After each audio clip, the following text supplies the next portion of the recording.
Join me right now on Kumite TV is undefeated featherweight prospect Justin Gonzales. Welcome to the show, man. Thank you. Thank you guys for having me. I'm excited to be here. All right, man. Before you get your big exposure on ESPN, I would like to ask you about your background, your martial arts background. Could you kind of go into detail with that? Yeah. So I'm a big-time wrestler. I've been wrestling since I was about 8 years old. I was a two-time state champ at Northridge. I went on to wrestle on the D1 and D2 levels. I wrestled at University of Northern Colorado and CSU Pueblo, and that's really kind of how I got my start into MMA. But since then, we've been doing a lot of boxing, a lot of striking. So to be honest, I mean, I kind of favor the stand-up more than my wrestling anymore. It's just it's like now that we're growing and using it, it's really improved my game and just kind of using my hands to set up my wrestling and my wrestling to set up my hands. It just it's something that changed the game and it makes it really fun for me now. So talk about the moment when you got hooked to mixed martial arts. Talk about that moment. Well, it's interesting. I told one of my friends, we were wrestling and we just wanted to try something different. I never had intentions on going pro with MMA or even being in the situation where I am now. You know, it was kind of one of those things where let's just go train something different. You know, I've been wrestling my whole life, so I wanted to do something just still getting some work in, but ultimately something just that was a little different. So we started training, and one of my coaches, they were just telling us, like, after training for like a month, they were like, dude, you guys are actually getting really good at this. You guys should think about getting a fight. So it kind of turned into one of those things of like, well, I'll do it if you do it, you know? So turns out we both got a fight and we both won. It's funny because he got the first round stoppage. I got the second round stoppage. So that's something that I always hear every time.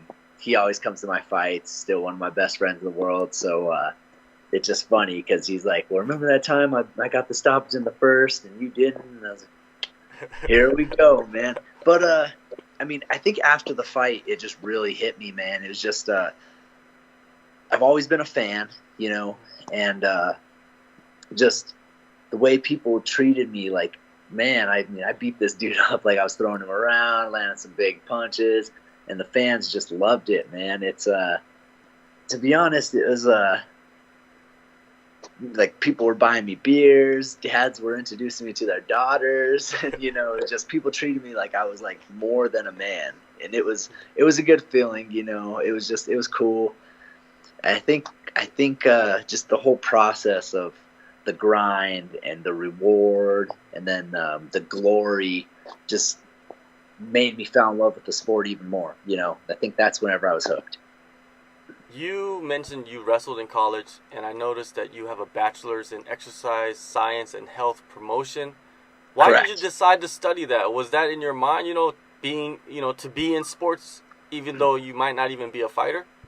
You know, I've always been interested. I've been an athlete my whole life, so I've always been curious about the human body, just the way that it works. Sometimes changing the biomechanics and like changing an angle could get so much more power, and vice versa, you know, and just injuries and things like that have always interested me, and it just seemed fit, you know, I didn't know.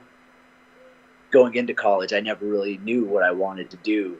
And as we just kind of progressed, you know, being close with personal trainers and coaches and just being an athlete myself, it just kind of seemed right, you know.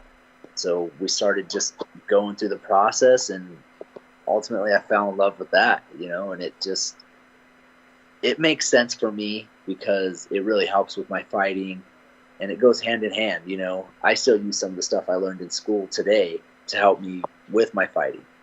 I use it to help my teammates, and just understanding of like, hey, this is why this is causing this injury, or this is why you're a little bit slower, your body can't produce this. So it's kind of wasn't intentional for it to go hand in hand, but lucky for me, it worked out that way, you know. it must be phenomenal to have that knowledge in your back pocket. You know, you don't have to go to somebody else to get information. You have it in your head. You have it in your brain. It does, for sure. For sure it does, man. It's crazy.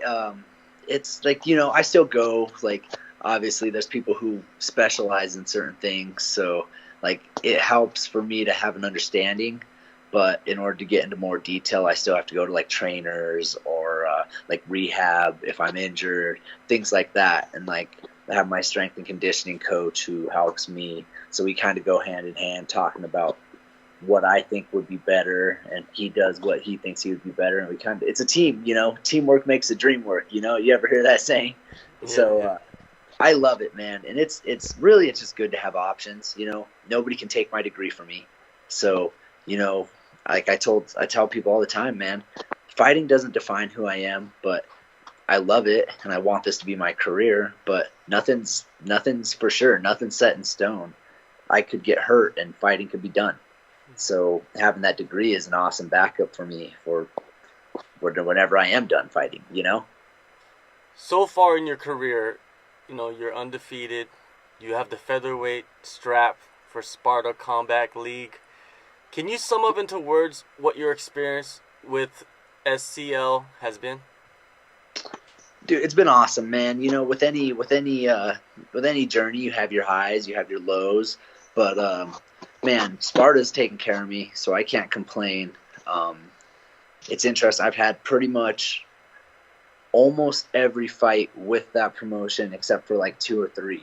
So it's been good, man. Just starting from an amateur, climbing, gaining a fan base, learning the game of MMA, and having a support system like that behind me really helped. It's I couldn't do it by myself. So it's kind of cool to say as much as they helped me, I helped them as well. But, it was fun. They got me some high-level opponents, exactly what I needed, exactly what I wanted. But then also, they already had a lot of the support. And I kind of was able to run with that and make it my own. And now a lot of their followers follow me in particular. And going to use it, man. It kind of helped me to get to where I am, and hopefully here with this next fight coming up, I get more, and then just keep climbing, man. Climb my way to the top. Heading into your Contender Series fight, do you feel that you are representing SCL on top of yourself and your team? Definitely, yeah. I do feel that a little bit, like I've said it before, man. I'll put the city on my back, man, and I'll represent that 970 Greeley. I represent Sparta, I represent my family, I represent myself, so there's a lot that goes into this, man. It's deeper than just me, because I couldn't do it on my own. I represent my teammates, man. Like, without all these guys supporting me, my sponsors, my friends, my family, teammates, coaches, all of them, I wouldn't be where I am, So of course, man, I take that, and I knew once we kind of made this decision that we wanted to try this, that I was going to have a lot of weight on my shoulders of carrying a lot of people. And, hey, man, we're on our way. So I accept the responsibility, and I'm full steam ahead. Yeah, you are going to be on your way in a couple weeks. June 25th, you're facing Zach Zane in Dana White's Tuesday Night Contender Series. Is he a name that you have heard of before? No, not really. Just whenever we started talking about like who my possible opponents might be, and then they locked it up, then we started doing some research. So I did have a fight fairly recently in April, late April. I believe it was the 27th. So I didn't really start focusing on Zane until after that fight was done. It was just I wanted to take care of first thing first, and I did. So now we started focusing on him. I really don't know much about him besides what I could find online. He's from Hawaii.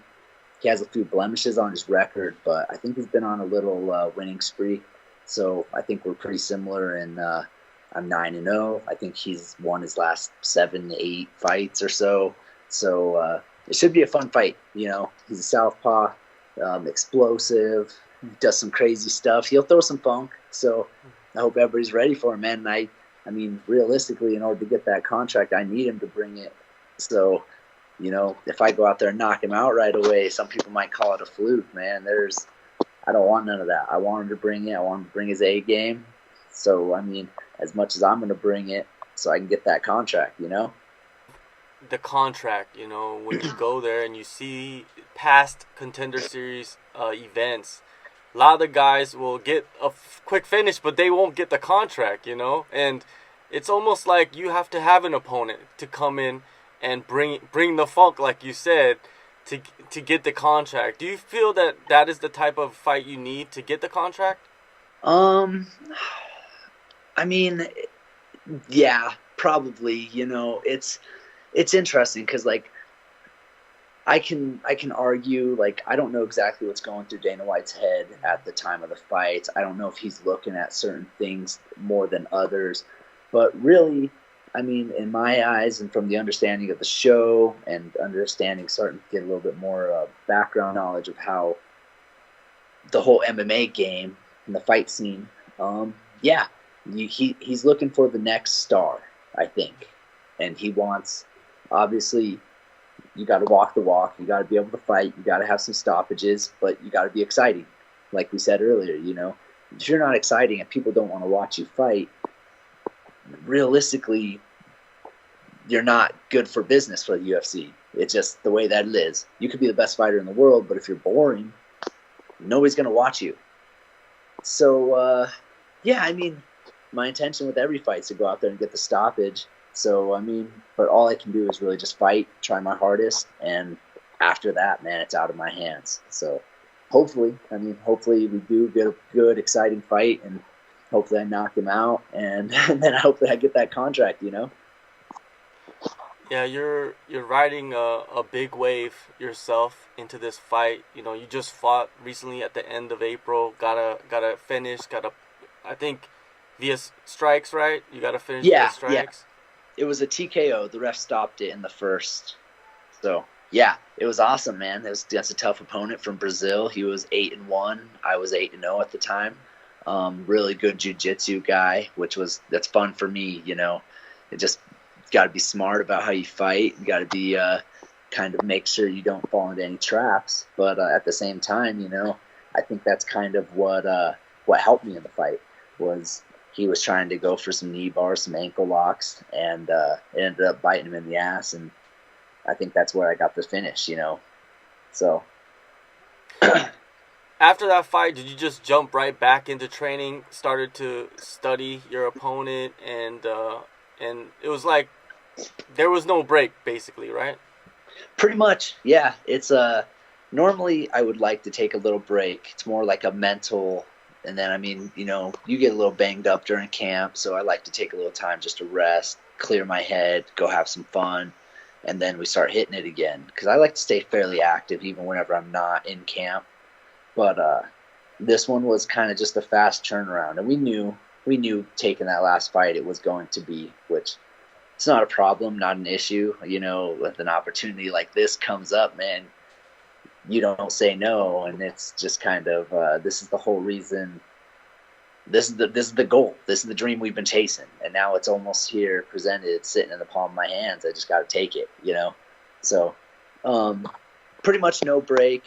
We just had to switch some things up, start training a little differently, ease back into it, and then start playing with some different things because this is a totally different opponent from my last fight. But that's fine. I accept the challenge, man. I'm here to take it. I'm here to take what's mine. Where are you working? Where are you doing your camp? And who are you working with? So, my two primary gyms are Top Notch Sports Academy in Greeley, and that's under the Alira's family. And then my other primary gym is Trials Mixed Martial Arts. That's in Fort Collins. That's under Jared Hardy, Ryan Schultz, and Steve Peters.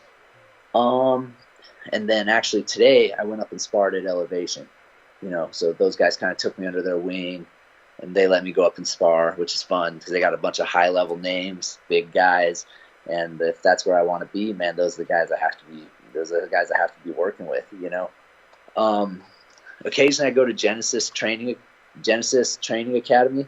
Um, they got some good guys. It's awesome. Those guys take care of me, helping me with motion, footwork, striking, whatever I need. Is I've been going over there for a while, so I appreciate those guys. That's under Jake Ramos. He helps me out, man. He just took me under his wing, which is something really good for me. You know, I try to break it down with all my coaches and take what I like, ignore what I don't. Try some different things. Try not to be so hard headed, and just put it all together to create my own flow. And whenever I do that, man, I feel like things start working out pretty good. Just picking apart all their brains, putting it together, and getting the results that I do. All right, one last thing before I let you go. I wanted to ask you about what separates you. What separates you from all the other featherweights in the UFC? Right now, there's a whole shift going on in that division where the newer guys are coming in and beating the older guys and kind of pushing them out. And now I see that you are kind of part of that wave or part of the next wave. What is making you different from everybody else? It's a hard question to answer just because I don't know what's going on with these other guys. I don't know the things that they're doing, but I do know the things that I'm doing, man.